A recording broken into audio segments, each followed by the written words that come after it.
You are listening to 15 Minutes, the show with Osiris Munir, only on LA Talk Radio.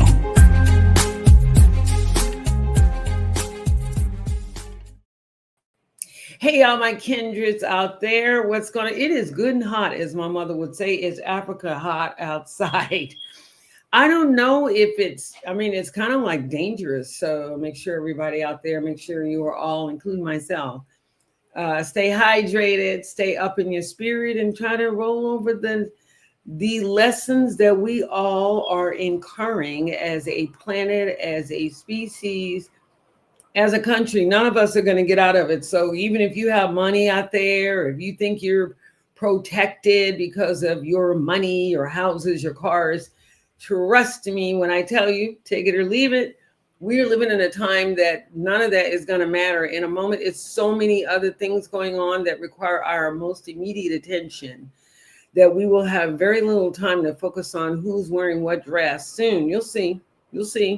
It's slowly coming in now. But before I bring my guest on, let's talk about and give our sponsors shout out. Kevin Pike, yay! Cowork banker, senior real estate and probate specialist, my friend, 818-571-1508. Again, Kevin Pike, senior real estate and probate specialist, will answer any of your questions. He knows what's happening in the economy. He knows kind of an intuitiveness about what to do, when to do it, and how to do it. And so that's why I love him so much, and I give him so much of my respect. He has quite a bit of knowledge in that field of real estate. Now, back to what I was talking about before we bring our guest on. We all have to age and get old. I don't think anyone out there understands that as we are born, we are already aging to go into the process of death and dying. These are realities, whether y'all want to believe it or not. We're all attached to people, things, places. There will come a time that those things, places, including ourselves, won't be here. We'll be topsoil. And so we should start thinking about and reasonably how to live so that we do get to our portal to cross into the other side. We will, we won't be scared. You won't have done so many bad things that you're scared to die because you think you'll go down and go to hell. And then, you will have, I hope so anyway, built a life of kindness and goodness so that when we do get there, and as my mother would say, our number gets called, we won't, it'll be like sublime, kind of like a good feeling that you've done your work and you're tired and you want to get a good rest. Let's just look like that. I'm just happy that I, because of my mindset and how I believe and what I believe in, that we're able to talk about things like death and really get a good understanding about those kind of cycles so that we don't live in fear of dying and doing all these things. Like, I only got one life, so I can just do all this stuff. And trust me, time is an illusion.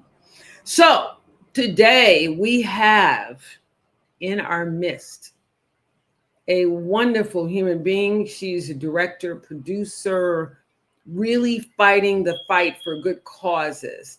And I mean, I'm not talking about TikTok where everybody's running around dancing and shaking their booty. You guys, those are fun things, but they are very distracting and they don't do anything. They don't produce your bill. They don't pay bills. None of that. It's a way for us to get out the thing because we really probably don't want to face what's really going on in the world.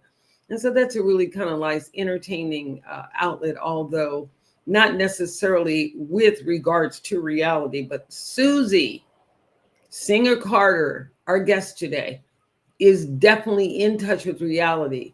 Her film prize, award-winning film, No Country for Old People, is to be admired. I mean, when she talks about the things that are actually going on in the healthcare system, in the long care, I would say, healthcare system, I mean, you can bring tears to your eyes because those are the things that we're facing. Some of us, a lot of us, come on now, be real.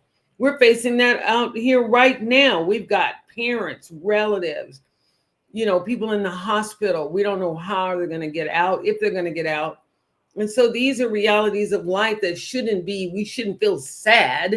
We should be aware that they're going on and seek to change them. That's all it's going to take is a bunch of us seeking to get the law shifted and really moving through as much as we can and uniting with people like our guest today, Susie Singer-Carter. Woo! No Country for Old. Hello. Hey. What's happening, sweetie pie? You always look so cute, like a little girl in the face. I love your little energy. Oh my gosh, thank you so much. Just very happy to be at this juncture with our documentary it launched on last Friday on August 1st and on Amazon Prime. And it seems like a miracle in the making because we've been working on it for 3 years solid since my mom passed in July 2022 and I hit the ground running. And here we are talking about it and seeing hopefully what shifts it makes in our consciousness, in our collective consciousness. That's what I'm hoping for. And that's what you're going to get. I mean, the times are supporting you.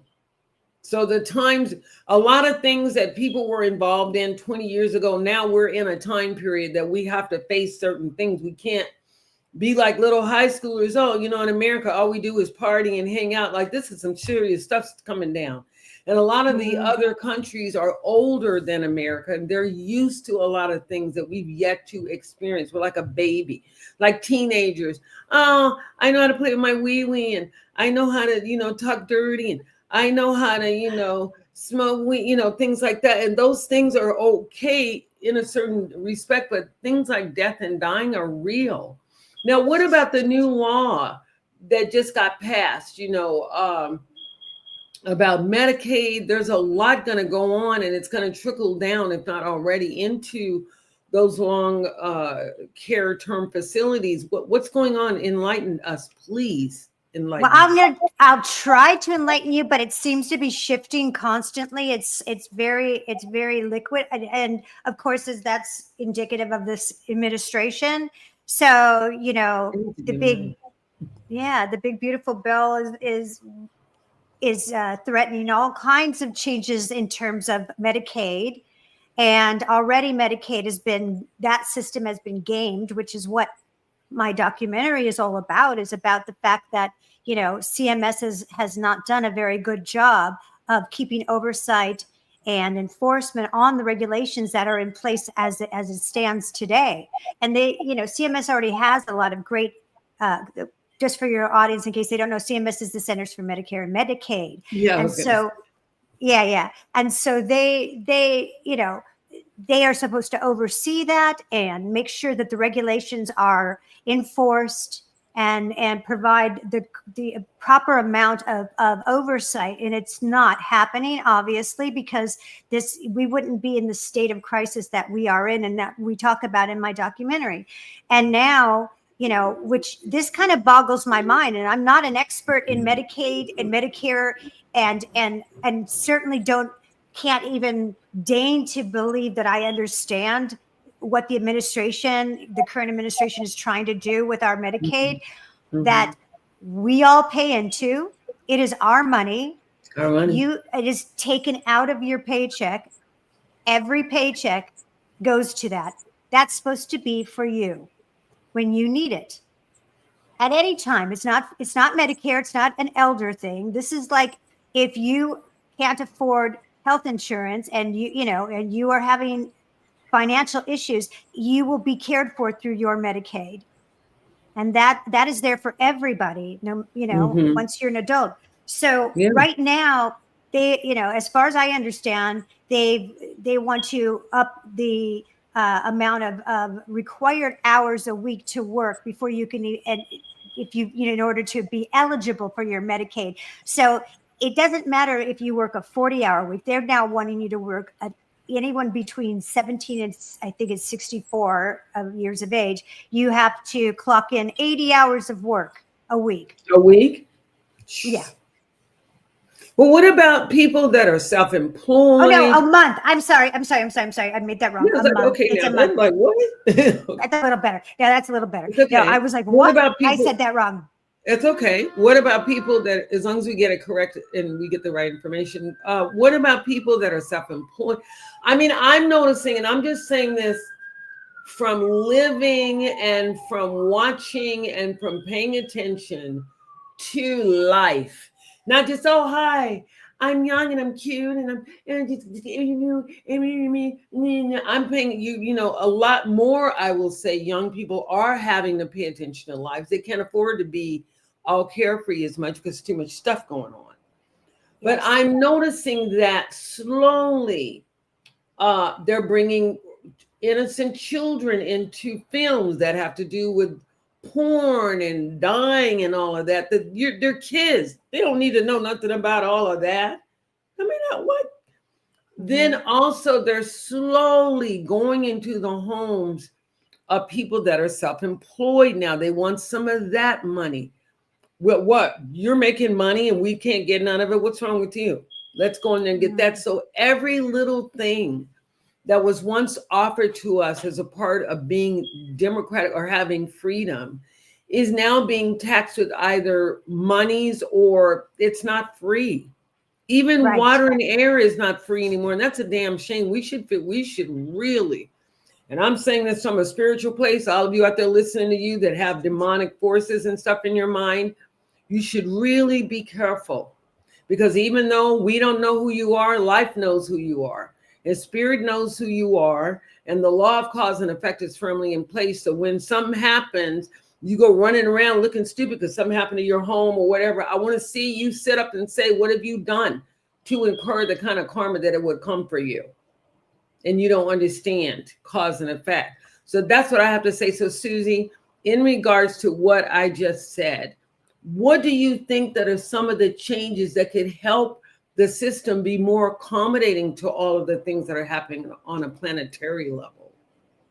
Well, gosh, that's a big question. I mean, I've been buried in the elder care and in the long-term care industry for the past 3 years, and I'm looking at that because it really is emblematic of everything you're saying, because we've become a very individualistic society. We've lost community, and that's why we're in the state we're in. And I think that trickles into every area that you're talking about, right? I mean, the fact that we are able to warehouse our most vulnerable, our most, our elderly, our loved ones, and we do it under it framed like it's the best thing for them. It's okay because they're not really valuable, and all these other, caveats that we somehow have accepted and adopted, that it's okay. But that's not how it always was, right? I mean, you only have to look. I don't want to get too political because I know I don't want to.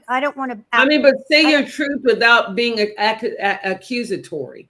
I mean, speak your truth without saying it's not. You're just telling people what your opinion is because you're actually out there doing something versus sitting back looking at TV.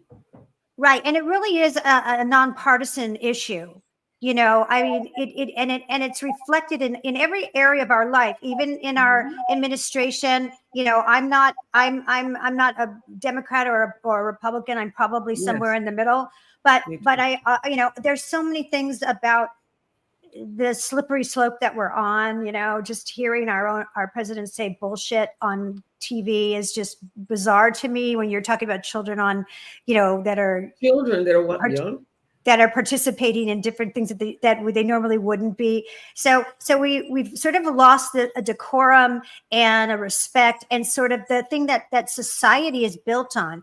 Common courtesy, reciprocal respect, empathy, compassion, honesty, and and integrity, and dignity. And I think it's reflected. It's such a mirror in our elder care industry because it's been ignored, and so you're able to see the effects of this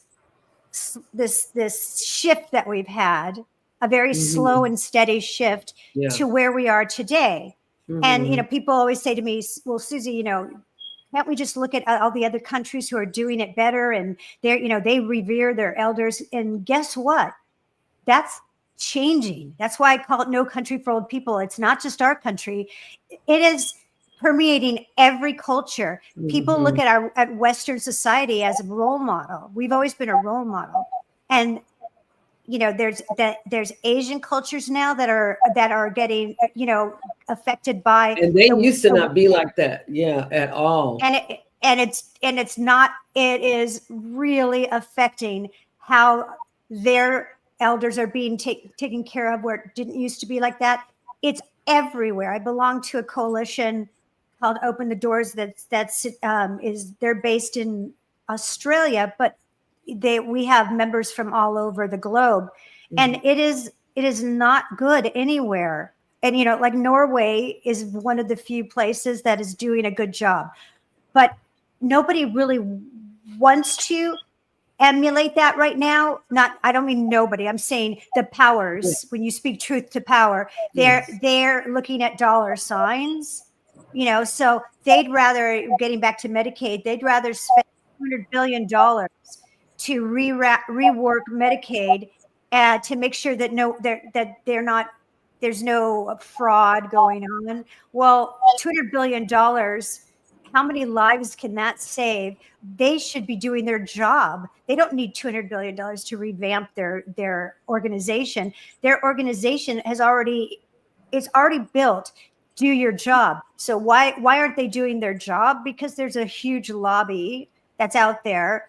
We're one of the few countries that have lobbies, by the way. I didn't know that. I didn't know that we were one of the few. A lot of lobbying going on too. Well, we have, something has to happen.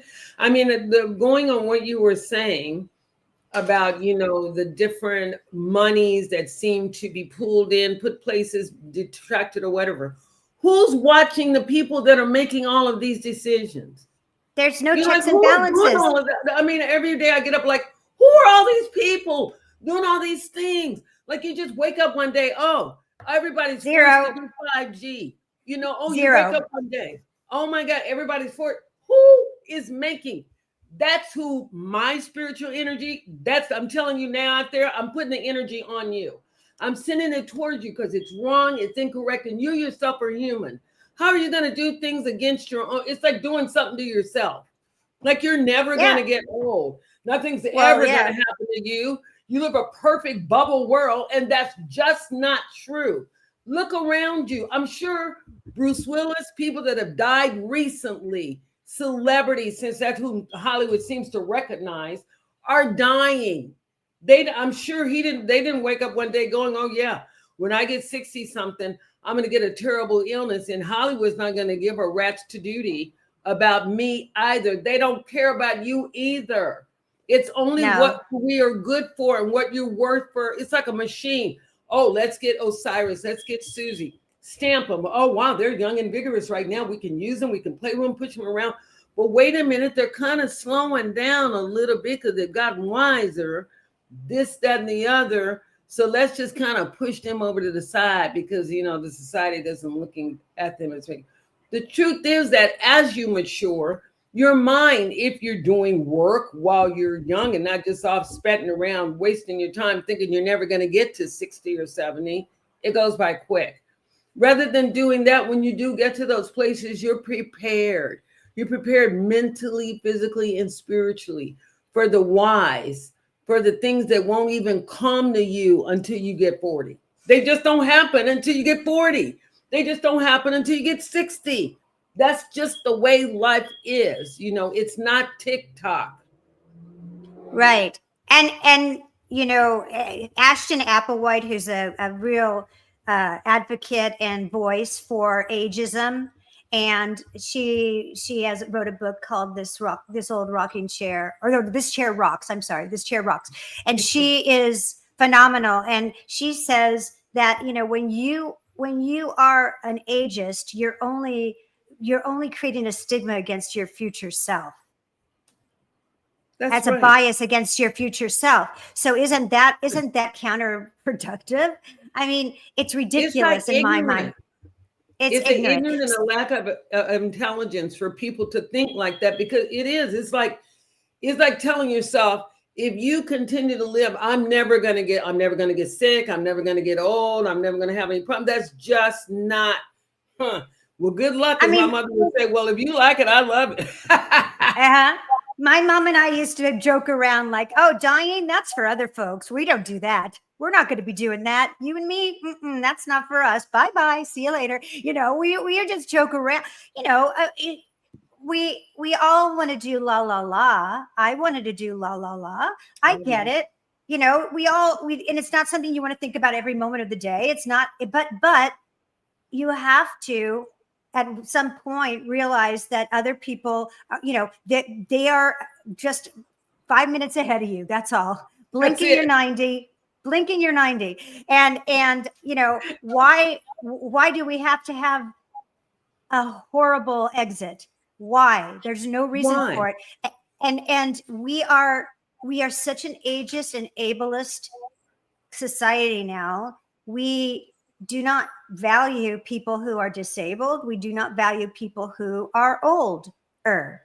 You know, I have, like I think you mentioned, I have Jane Fonda and Lily Tomlin and Lisa Gibbons. Yes. And Danny Strong, some wonderful people, voices in our community from Hollywood community. And, you know, like Jane said in her quote, you know, for sure I'm an older person, but I don't view old as slowing down.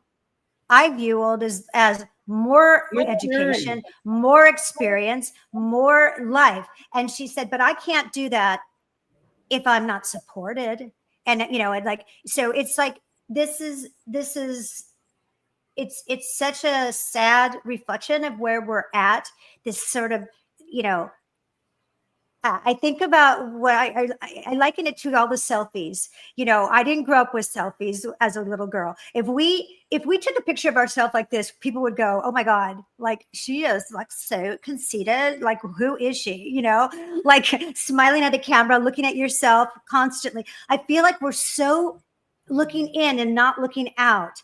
But when you look out and you have community and you work within a community, that is purpose, that is connection, and that is what keeps you alive and healthy and vibrant and involved with life. It, you know, the more introverted you get, the more you isolate yourself. And I'm sorry, but it's a nice substitute if you can't see people on a regular basis, social media, but to use that as your only interaction with people is you're not giving yourself the full experience of life, of living.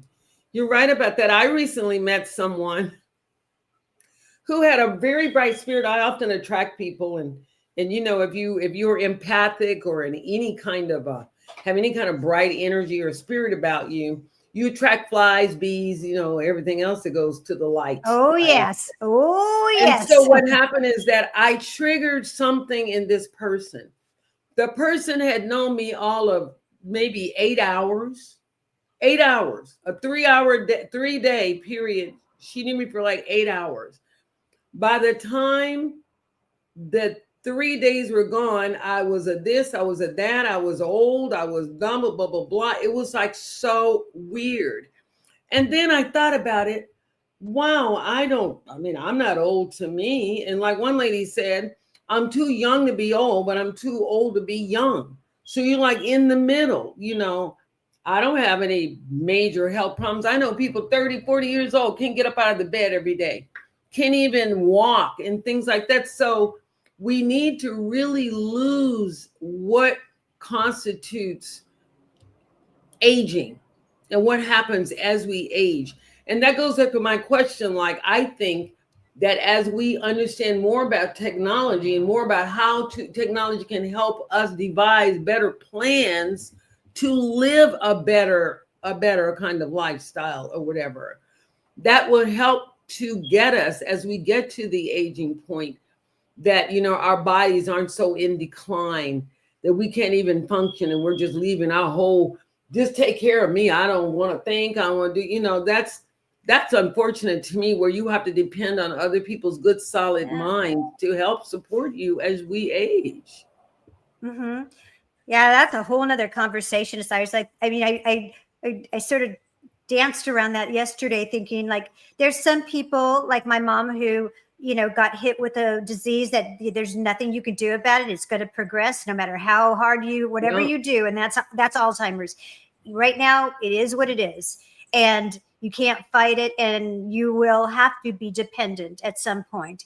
And, you know, and then there's other people who have certain kinds of disabilities that are capable of changing and capable of, pushing it away, pushing it off, who might be vulnerable but are continuing to be self-destructive, and then they depend on the people later, the kindness of others, to take care of them because they've given up.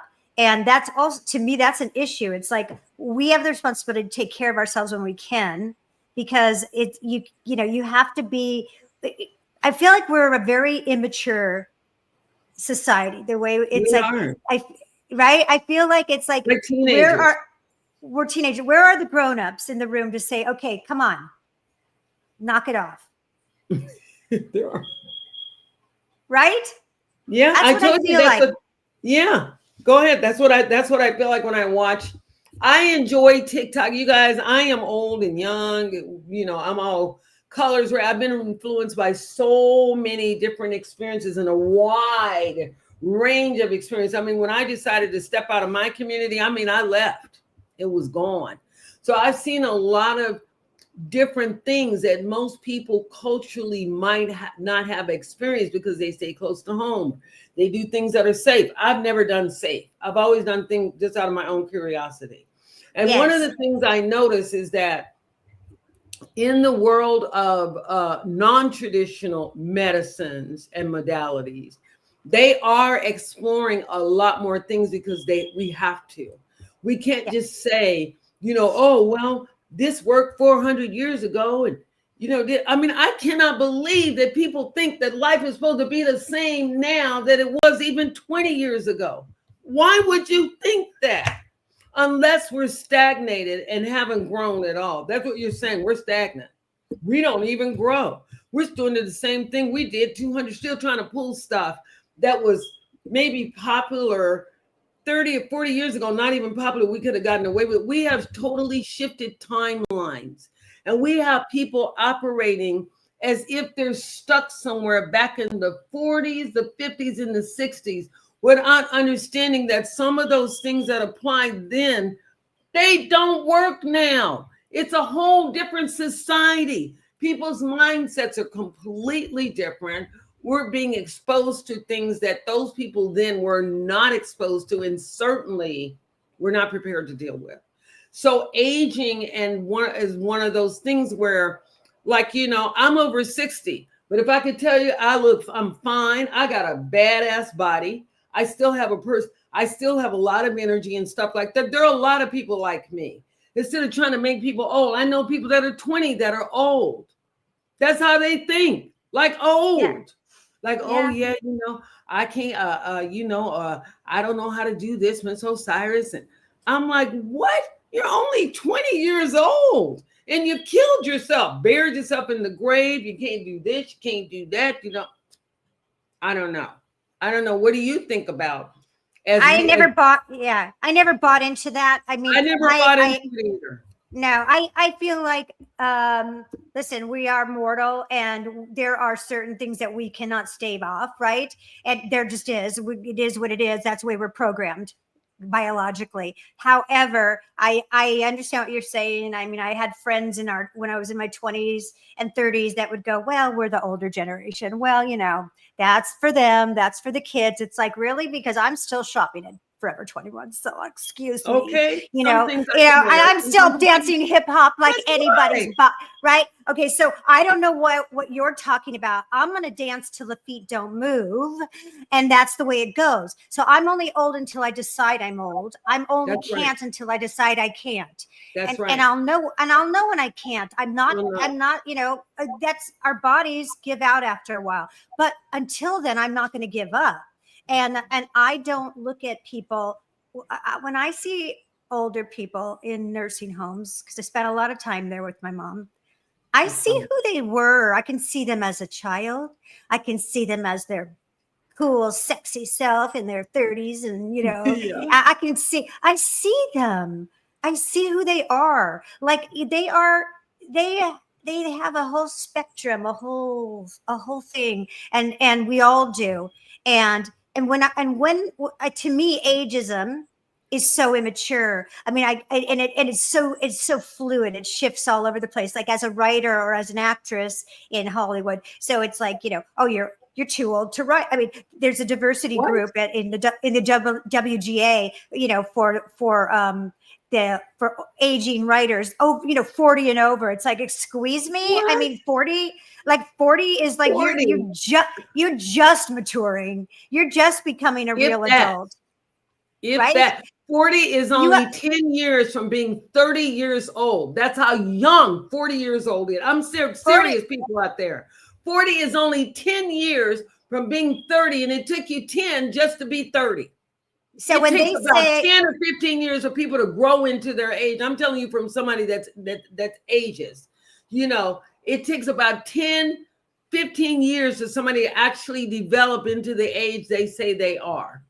And then you get there honestly, and go ahead. Honestly, I'm just saying, honestly, I am always better than I was yesterday. I'm always smarter than I was yesterday. I'm always stronger than I was yesterday, and so on and so on. And I feel like I have more to give every day that I live. So I could not do this documentary when I was 20. I could not do this documentary when I was 30. There's no way. And so I think we got to try to shift this whole perspective and this collective conscious and conscience that we need to regain about the whole thread of life, the whole trajectory of life. And because it really is immature. It sounds like you said, a teenager. It's like, oh my God, they're like so old. I can't. I just discovered I've got a wee, and I've got breasts, and I've got everything. I've just discovered that, and I'm just gonna put all my attention. To me, it's like little kids. And I'm saying this honestly, I've always been kind of rebellious. So even as a mature adult, I am still rebellious to a certain degree, because there are certain things that have to change. And if they don't change, life will change them for us. Like my mother said, You don't have to change, just keep living. Life will change it for you. Yes, it will. Yes, it will. But if you don't worry about it. If you've had No, it's true. I mean, if you've had children, and I've gone through two daughters that went through their teenage, like, you don't know anything. Oh my God. And then they suddenly cross over that bridge, and they're like, Mom is like the coolest. Mom is our hero. Mom has got the best clothes. Mom. And suddenly you're like, wait, did I give you that? Yeah, remember? No, suddenly it's theirs. They've adopted it. Yeah. Right. So the thing is that, but what's happened, and I'm making a broad sort of, parallel to society to say that, it feels like we're stuck in that, teenage kind of mentality of like, they're old, they're worthless. We're only going to focus on, the 18 to 40-year-old market. That's it. Done. Everyone else is meaningless, which is so absurd, because we are living longer. And so we get more of a ramp. We get more of a runway up. And so we don't have to rush. We don't have to rush into marriage. We don't have to rush into children. We don't have to rush into retirement. That's right. So how can you equate, going back to what you said in the beginning, that things haven't changed? They have. So you cannot put the same, what do you call it? Like, you can't name things. You can't identify things as you did 20 years. You can't label them that way. Yeah. So, and so getting back to, No Country for Old People, this is one of the crux of what we're fighting with is the collective perspective of people that are older and people that are ill. Well, we need to go ahead. Before we continue, I'd like to do a shout out to our sponsor once again, Kevin Pike, Coldwell Banker, for all of your real estate and probate needs. He is a real estate probate specialist for Coldwell Banker. If you want to reach him, 818-571-1508. Again, Kevin Pike, probate and real estate specialist for Coldwell Banker, 818-571-1508. Now back to your documentary, No Country for Old People.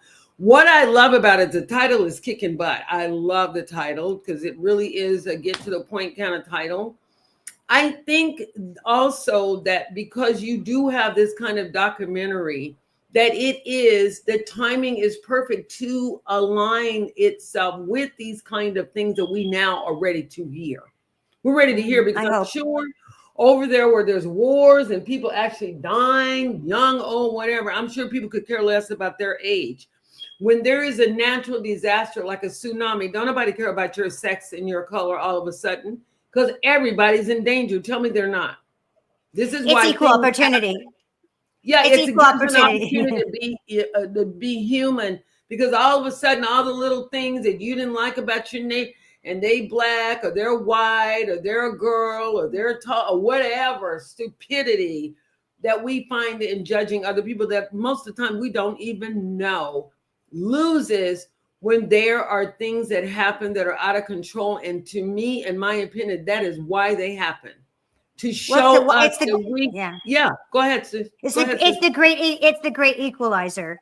It is the great, and a disaster is the great equalizer. And getting old is an equal opportunity. So everybody, if you're so lucky, you're going to go there. So it doesn't make any sense not to at least wrap your head around it and at least have respect and understanding and appreciation. Of it. And we should be going, it's like a great healthy perspective would be to go, wow, I hung out with this 90-year-old lady yesterday and she was amazing. I learned this from her and I learned that from her. And we had a kick-ass time and boy, she is fierce. I mean, we somehow make a little bit of excuses for our iconic celebrities like Jane Fonda, like Lily Tomlin, like people like that. Them. Yeah, I love them too. How could you not? Even when they were young, they were breaking the rules.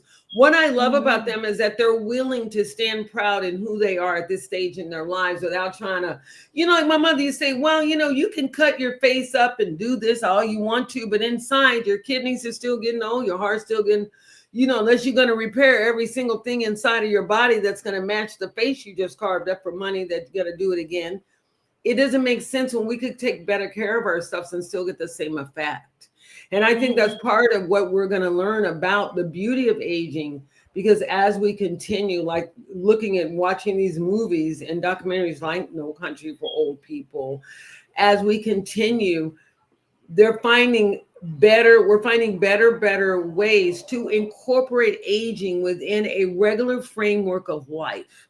We're starting to incorporate aging like, oh, wow, because as I age and as you age, Susie, guess what? Everybody else out there is aging too. So y'all getting old too. What are you saying? Last year, you weren't 20.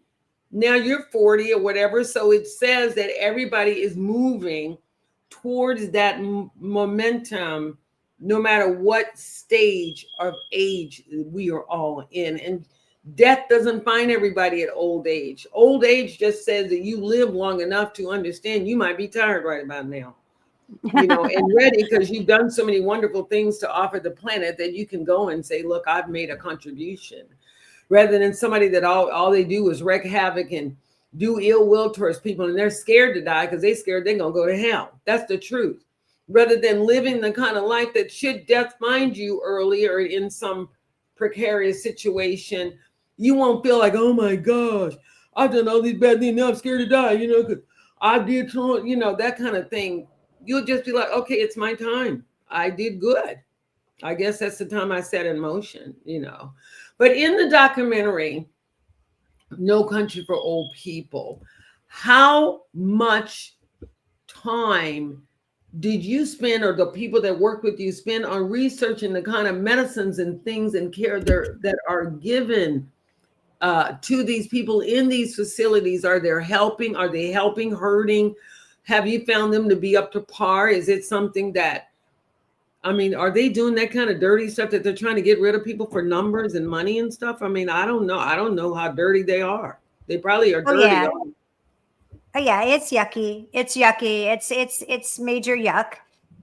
We've had a very corrupt system for over 50 years. It's been the system has been gamed, and it's getting that, you know, the private equity has taken over in exponentially more and more and more. Yeah. And now we've got, like, 75%, over 75% of long-term care facilities are owned by private equity and real estate investors. And so there is, and like I said, it's not new. That's why our fiscal sponsor, National Consumer Voice for Long-Term Quality Care, has been around since 1974, because they've been advocating for the same issues now for 50 years. And so, but these corporate entities have, they are protected. There's no transparency through the corporate structure that we have in place. There's a veil that is very difficult to penetrate. They operate very much like a criminal enterprise. They have related parties. So they might own a franchise, or even just one or two or three or four, whatever it is, of facilities, and they will own the real estate company. They'll own the management company. They'll own the vendors, like the nursing agency or the pharmaceutical company, the pharmacy, and so on and so on and so on. And then they jack up the prices of each of those related parties. And then they extract that, they tunnel the money that goes into individual facilities, and they make exorbitant amount of money that's not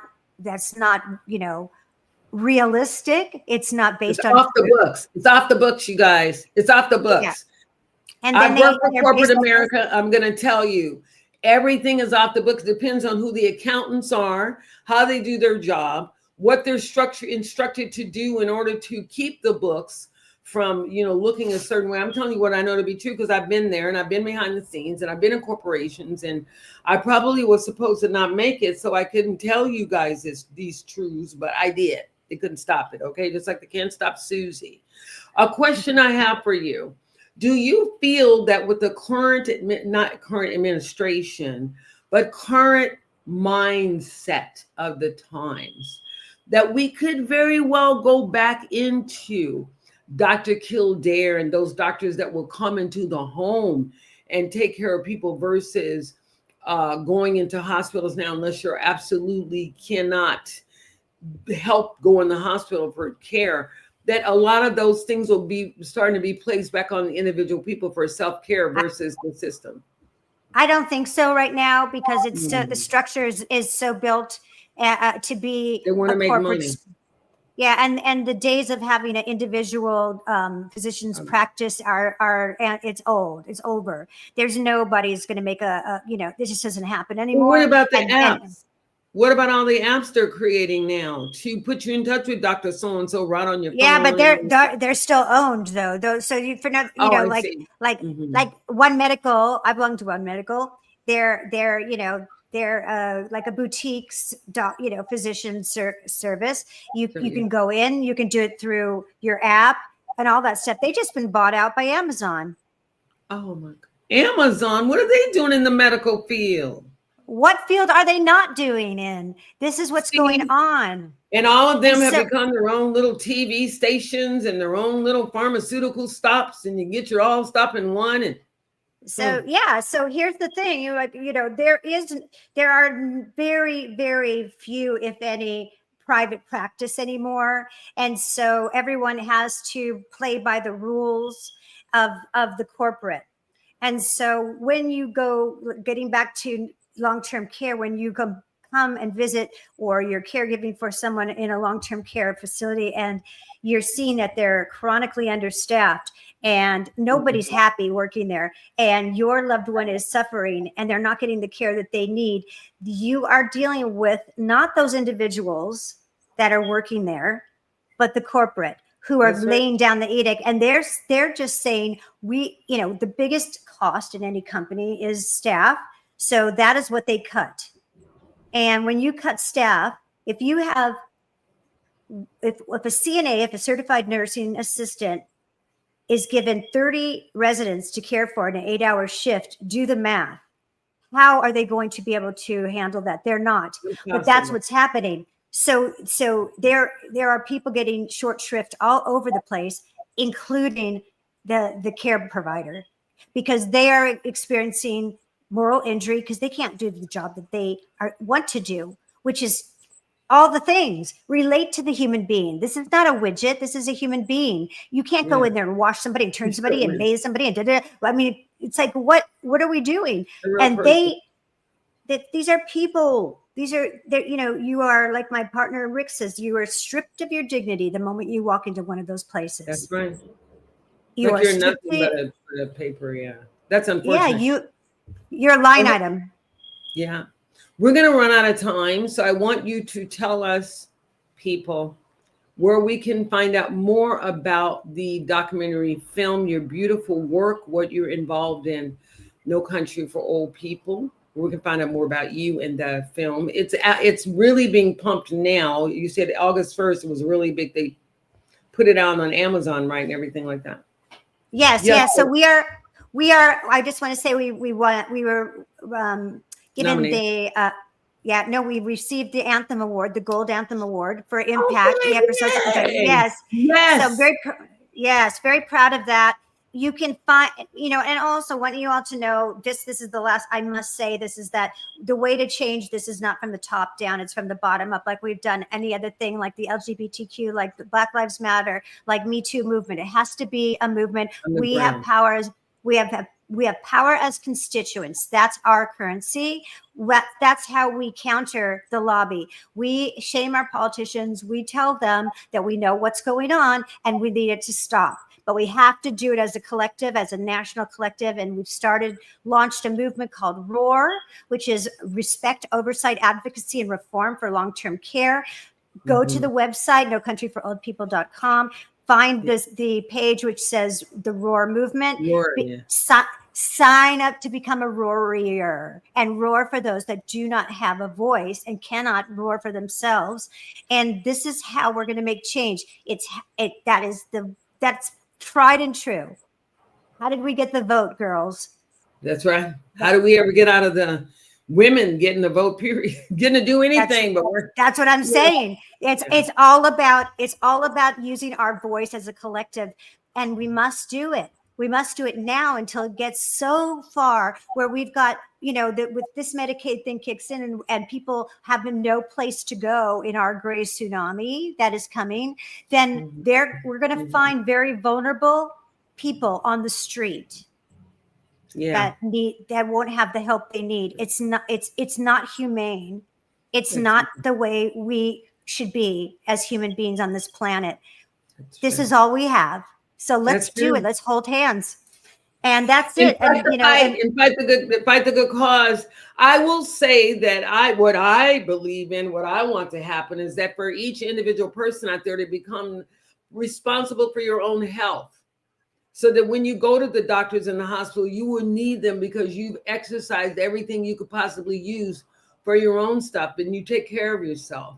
If we take better care of ourselves, that comes from being educated about health, knowing about things like this that our beautiful guest, Susie Singer-Carter, is involved in, knowing things that people that are aging, people that have aged, people that are aging, knowing and being aware of the new laws, everything that we can do to help change happen. And that starts with self, taking better care of ourselves, finding out more about the things that are being offered. Right now, I swear everything in life is being recalled. I swear you're scared to eat food. Everything's being recalled. This being recalled. That's being recalled. So let's find out why and find out how we can be better at finding out information about how to have better health. And how TikTok is not yet. And TikTok is not the only. That's another thing is that people get their information from TikTok, but TikTok is feeding you algorithms that they think you want. So you are not getting the full picture. I'm just saying. We can go on your site and find out. I'm sure that you have some information on there about the cost and all the things that are going on. So as we prepare And as we're getting to those doors where by the time, oh yeah, you want to know the real reality? By the time you get old, somebody else that you and your family, they may not even be alive to help you. Did you know that? My mother used to say, just because people are older than you doesn't mean they're going to go first. You could go first. And there's nobody to take care of you. Or by the time you get old, no one is around you to help because all your friends have gone. Your family's gone. There are a lot of people that are stuck in those situations. So sad. Really need to go watch this film, watch this documentary so that you can be mentally, emotionally, and spiritually prepared to deal with life as life deals with us. So Susie Singer-Carter, it's been wonderful having you again as a guest. Don't forget, people, No Country for Old People, Susie Singer-Carter. Is it nocountryforoldpeople.com, correct? .org. .org or .com. And then that means they got some support people. And then the other things, you don't have to totally depend on, the administration and all that if you're .org, because that means you've got to get funding and all that. So you've got people helping. That's great to hear. No, we don't have, we need more people. We don't really. You got you need a lot more people, but you're able to at least have the core. Like you said, you've been on the ground doing it for a while. Right. We're starting, the ROAR is a 501c3. So that is definitely an org. Yeah. And then, that's our org. The other one, we couldn't do an org even though it's all nonprofit because in order to get it distributed. Yeah. So we have distribution. And by the way, if you watch it, please, if it speaks to you and you think it's a good project and you want to share it, please share it. And also review and rate us on Amazon, because that will give Amazon the bump that we are important, and they will push us out. And it's not a moneymaker. Documentaries are not money makers. They're never, makers. But they will be in the future. But anyway, what I wanted to say is let's not forget to thank our wonderful station, LA Talk Radio, Sam Hassan. Hey, Sam, thank you for letting me shine every week. Also, you out there, thank our guest again, Susie Singer-Carter, for coming on and talking to us about her documentary, which dropped on August 1st, now appearing on Amazon and anywhere else you can find it. Look for it. I think it's on Vimeo too. Also, and don't you have a YouTube channel, Susie? We do, but you'll just get little clips and things like that. Right now, it's on Hoopla, which is through the library system, and then and Amazon Prime, and then I believe there's a bunch of different ones that you probably have the list that start. You'll find it. You got just look for No Country for Old People and look for Susie's name, and it'll come up. Everything comes up online once you put in a few keywords. Also, don't forget about me, Osiris _Munir _ the painter on IG. I'm doing the doggone thing. Don't matter what age I am. You can't stop me. So, and don't forget about that. Believe and know that I love you. I love you for who you are and who you continue to be, no matter what. And I know things get tough out there sometimes, but you still smile and make yourself look pretty to yourself and say, I love you if nobody else is saying it. And I like you for what you do, what you believe in, all the obstacles, adversities that you overcome every day. Every 24 hours, somebody out there is fighting to overcome something that needs to be changed. Someone like Susie Singer-Carter, somebody like myself, who I feel like bringing people onto the show is helping humanity become aware, and different things that we talk about. And so I guess I'll see you guys next week. Don't forget to love yourselves, stay good to yourselves, be kind to others. If you're kind to yourself, you'll naturally be kind to others. And don't forget to smile. It works wonders. And we love you. Thank you, Susie, so much. And I'll push that. We're going to push that for you. Don't worry. Okay. Thank you. All right. Bye, see everybody. You soon. Bye. Thank you for coming on. Bye. You are listening to 15 Minutes, the show with Osiris Munir, only on LA Talk Radio.